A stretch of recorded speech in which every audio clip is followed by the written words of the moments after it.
Covalent bond किसको बोलते हैं? कोवेलेंट बॉन्ड के बारे में हम बात करते हैं तो कोवेलेंट बॉन्ड बनता है म्यूचुअल शेयरिंग से। एक इलेक्ट्रॉन जो है दूसरे के साथ शेयर करता है, वो उसको छोड़ता नहीं है। इलेक्ट्रॉन उसके दूसरे एटम के साथ या मॉलिक्यूल के साथ कहीं पे भी शेयरिंग होती है। तो इलेक्ट्रॉन का जो क्लाउड होता है, जैसे कि हाइड्रोजन की बात करते हैं, एक हाइड्रोजन एटम है, उसके सराउंडिंग में इलेक्ट्रॉन रिवॉल्व करता है।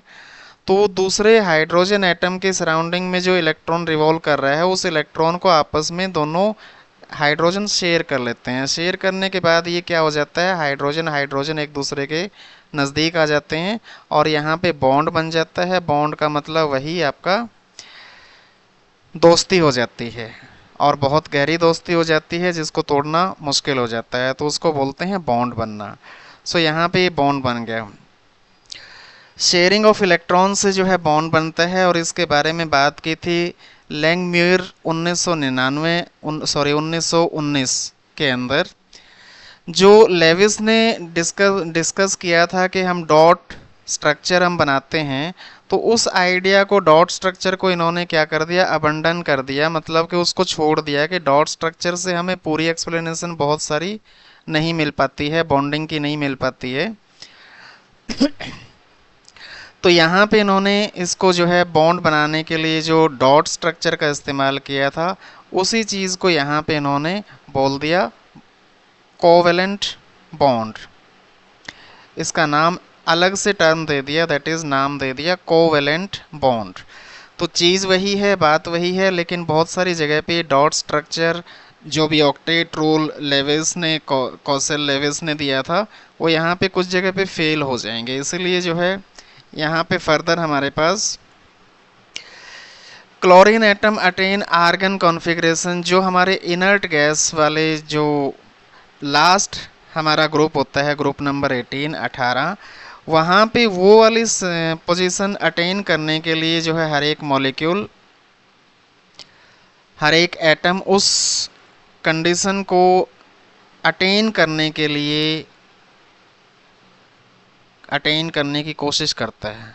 No metals involve in covalent bond formation, जो कोवेलेंट बॉन्ड है उसमें मेटल्स इन्वॉल्व नहीं होते हैं। मेटल्स के केस में या तो मेटेलिक बॉन्ड बनेगा, या फिर मेटल और नॉन मेटल के केस में आयोनिक बॉन्ड बनेगा। इसको हम आगे डिस्कस करते हैं। जो कोवेलेंट बॉन्ड है, सिंगल बॉन्ड होता है, डबल बॉन्ड होता है, या ट्रिपल बॉन्ड होता है। तो सिंगल बॉन्ड कब बनेगा, जब एक पेयर इलेक्ट्रॉन का आपस में शेयर होगा। Single pair, one electron pair की जब शेयरिंग होगी, तो that is this will form the covalent bond. Example H2O का है, CH4 का है, NH3 का है। तो H2O के केस में ये आपको नज़र आ रही है स्ट्रक्चर, CH4 का स्ट्रक्चर आपको नज़र आ रहा है, NH3 का स्ट्रक्चर जो है ये हमारे पास ये है। तो ये जो बॉन्ड बने हैं, ये कोवेलेंट बॉन्ड यहाँ पे नज़र आते हैं, सिंगल बॉन्ड। इसके बाद आता है डबल बॉन्ड। डबल बॉन्ड कब बनेगा, जब दो पेयर इलेक्ट्रॉन्स के आपस में शेयर होंगे, तो डबल बॉन्ड बन जाएगा। एंड एग्जाम्पल है CO2 का, ये हमारे पास COO, ये हमने डॉट स्ट्रक्चर ऐसे रिप्रेजेंट किए और डॉट्स को रिप्लेस कर दिया, लॉन पेयर को दिखाया नहीं यहाँ पे, और डबल बॉन्ड दिखा दिए, दैट इज CO2 का, ये हमारे पास एग्जाम्पल हो गया। C2H4 की हम बात करेंगे, तो C2H4 के केस में ये हमने डॉट स्ट्रक्चर्स दिखा दिए। डॉट्स के बाद फिर क्या है, इन डॉट्स को रिप्लेस कर देंगे बॉन्डिंग फॉर्मेशन के साथ। तो पहले ही जो है ये इस कार्बन कार्बन कितने नंबर ऑफ बॉन्ड बनेंगे, हमने सिंगल सिंगल एक एक पेयर की हम बात की, तो वहाँ सिंगल, कार्बन और कार्बन के बीच में दो इलेक्ट्रॉन पेयर्स अटैच हुए हैं, तो यहाँ कार्बन और कार्बन के बीच में डबल बॉन्ड आ गया। ट्रिपल बॉन्ड कब बनता है, ट्रिपल बॉन्ड वही तीन लॉन पेयर ऑफ इलेक्ट्रॉन्स, हमारे जो है 3 electron pairs, lone pair word गलत यूज कर दिया, 3 इलेक्ट्रॉन पेयर्स जो है हमारे इन्वॉल्व होंगे एटम के अंदर, तो वहाँ पे ट्रिपल बॉन्ड बन जाएगा। एग्जाम्पल है नाइट्रोजन का, एग्जाम्पल ये हो गया। C2H2 का एग्जाम्पल ये हो गया। C2H2 के केस में कार्बन और कार्बन के बीच में ट्रिपल बॉन्ड बना हुआ है। ये थी हमारी कोवेलेंट बॉन्ड के बारे में बात। इसके बाद हम कुछ करते हैं, एक्सेप्शंस क्या थी ऑक्टेट रूल वगैरह की, वो देखिए। लिमिटेशंस का मतलब होता है कि कुछ कमियां रहेगी, कुछ कमियां रहेगी हमारी। तो लिमिटेशन ऑफ ऑक्टेट रूल्स यानी कि एक्सेप्शंस वर्ड भी हम इनके लिए यूज करते हैं कि ऑक्टेट रूल जो है हमारा फेल हो जाता है यहाँ पे।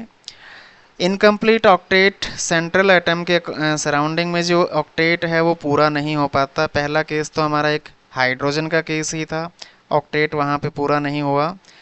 और भी बहुत सारे एग्जाम्पल हैं, सीधे हम एग्जाम्पल की बात करें, ऑक्टेट के अंदर या तो लेस देन 8 हो जाते हैं या मोर देन 8 इलेक्ट्रॉन्स जो है उस सेंट्रल एटम के सराउंडिंग में हो जाते हैं। बहुत सारे कोऑर्डिनेट कंपाउंड्स की हम बात करेंगे, आगे आएंगे इसके एग्जाम्पल।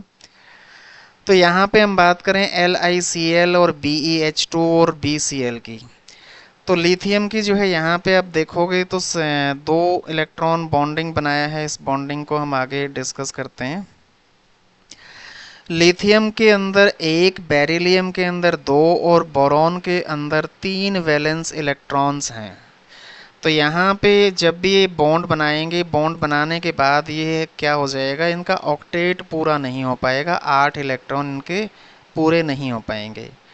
दूसरा एग्जाम्पल AlCl3 और BF3 का एग्जाम्पल भी होता है, इसको हम स्ट्रक्चर के साथ समझते हैं। In molecule with an odd number of electron, nitric oxide और नाइट्रोजन ऑक्साइड यानी NO और NO2 की हम बात करें तो NO और NO2 के अंदर ओड नंबर ऑफ इलेक्ट्रॉन होने की वजह से यहाँ पे भी ऑक्टेट रूल जो है वो सेटिस्फाई नहीं हो पाता है। ये देखिए नाइट्रोजन है और ऑक्सीजन है, NO का मॉलिक्यूल है और ऑक्सीजन मॉलिक्यूल है, इसके सभी इलेक्ट्रॉन पहले रिप्रेजेंट कर देते हैं।